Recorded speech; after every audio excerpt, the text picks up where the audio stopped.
নমস্কার বন্ধুরা, আহারের তরফ থেকে সবাইকে স্বাগত। আজকে বেবিকর্নের একটা রেসিপি তোমাদের সঙ্গে শেয়ার করব বলে এসেছি। ভীষণই ইউনিক একটা রেসিপি, খুবই টেস্টি। তোমরা বেবিকর্নের অনেক কিছু রেসিপি বানিয়ে থাকো, তবে আজকে এই রেসিপিটা আমার কাছে খুবই ইউনিক একটা রেসিপি। তোমরা দেখতেই পাচ্ছ যে বেবিকর্নগুলো আমি প্রথমে গরম জলে ফুটিয়ে নিচ্ছি। বাজার থেকে বেবিকর্ন কিনে আনার পরে কিন্তু খুব ভালো করে প্রথমে ধুয়ে নিতে হবে, তারপর কিন্তু সেদ্ধ করতে হবে। এই সেদ্ধটা আমি 7 থেকে 8 মিনিট খুব ভালো করে ফুটিয়ে নিয়েছি।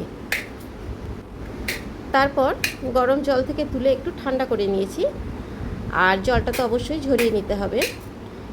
আর বেবিকর্নগুলো আমি এভাবে ছোট ছোট পিস করে নিচ্ছি। তবে এই পিসগুলো কেউ নাও করতে পারো, কারণ এমনি ছোট বেবিকর্ন তো গোটাও রেখে রান্নাটা করা যায়।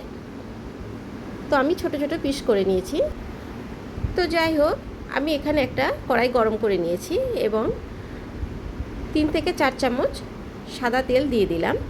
এবার বেবিকর্নগুলো আমি একটু ভেজে নেব। যেহেতু আমি সেদ্ধ করার সময় সামান্য লবণ দিয়েছিলাম, তাই আর এটা ভাজার সময় আলাদা করে লবণ দিলাম না। এবার এগুলো ভাজা হয়ে গেছে, আমি তুলে নিয়েছি।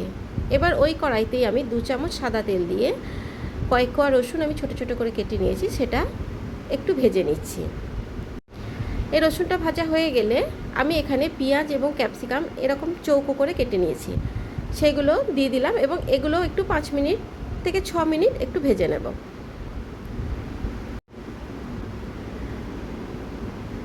খুব বেশি লাল করে ভাজার দরকার নেই। এবার এখানে 2টো কাঁচা লঙ্কা দিয়ে দিলাম, ছোট ছোট টুকরো করে দিয়েছি। এখানে দেখতেই পাচ্ছ আমি খুব বেশি কিন্তু ভাজলাম না। এবার ওই ভাজা বেবিকর্নগুলো ওর মধ্যে দিয়ে দিলাম। এবার এই সব কিছু আবারও 5 মিনিট একটু নাড়াচাড়া করে নিতে হবে। এবার এর মধ্যে পরিমাণ মতো লবণ দিয়ে দিলাম, আর 1 চামচ থেকে একটু কম গোলমরিচের গুঁড়ো দিয়ে দিলাম। তবে গোলমরিচের ঝালটা কেউ একটু বেশি বাড়িয়েও দিতে পারো, কারণ যেহেতু আমি কাঁচা লঙ্কা দিলাম আর বেশি ঝাল দিলাম না। তো এই সবগুলো একটু খুব ভালো করে মিক্স করে নিলাম। এবার এখানে 1 ঢাকা ভিনিগার দিয়ে দিলাম। এই ভিনিগারের বদলে কেউ লেবুর রসও, পাতিলেবুর রসও দিতে পারো। এবার এখানে আমি 2 রকমের সস একটু মিক্স করে নেব। এখানে 2 চামচ মতন টমেটো সস দিয়ে দিলাম, আর ডার্ক সয়া সস যেটা আছে সেটাও 1 চামচ মতন আমি দিয়ে দেব।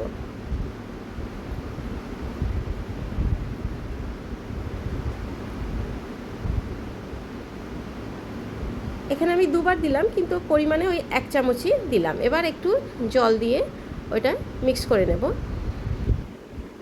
এবার যে সবজি এবং বেবিকর্ন আমি ভাজছিলাম তার মধ্যে দিয়ে দেবো এটা। এবার এর মধ্যে এটা দিয়ে দিচ্ছি। তবে আমি এখানে টমেটো সস ব্যবহার করলাম, কেউ কিন্তু এমনি টমেটো পিউরি করেও দিয়ে দিতে পারো, তাহলেও কিন্তু টেস্ট একই আসবে। এবার এটা একটু মিক্স আপ করে নিলাম, সামান্য বাটিটা ধুয়ে একটু জলটাও দিয়ে দিলাম। এবার এর মধ্যে আমি আরেকটা জিনিস অ্যাড করব, সেটা হচ্ছে 1 চামচ কর্নফ্লাওয়ার। 1 চামচ আর একটু দিয়ে দিলাম আমি কর্নফ্লাওয়ার, একটু জল দিয়ে গুলে ওর মধ্যে দিয়ে দেব। তাহলে গ্রেভিটা একটু সুন্দর হবে, একটু থিকনেস আসবে।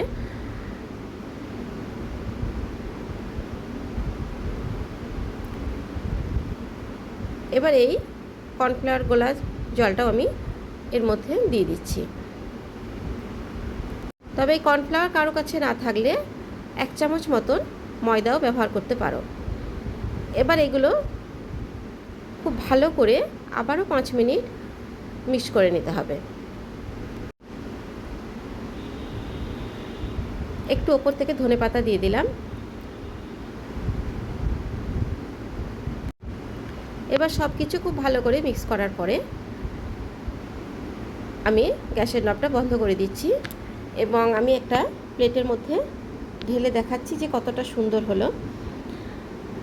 আমার এই রেসিপি যদি ভালো লাগে তো অবশ্যই পুরো রেসিপি দেখার পর একটা লাইক করে দিও, কারণ তোমাদের একটা লাইক কিন্তু আমাকে আবার একটা নতুন ভিডিও তৈরি করতে খুবই ইন্সপায়ার করে।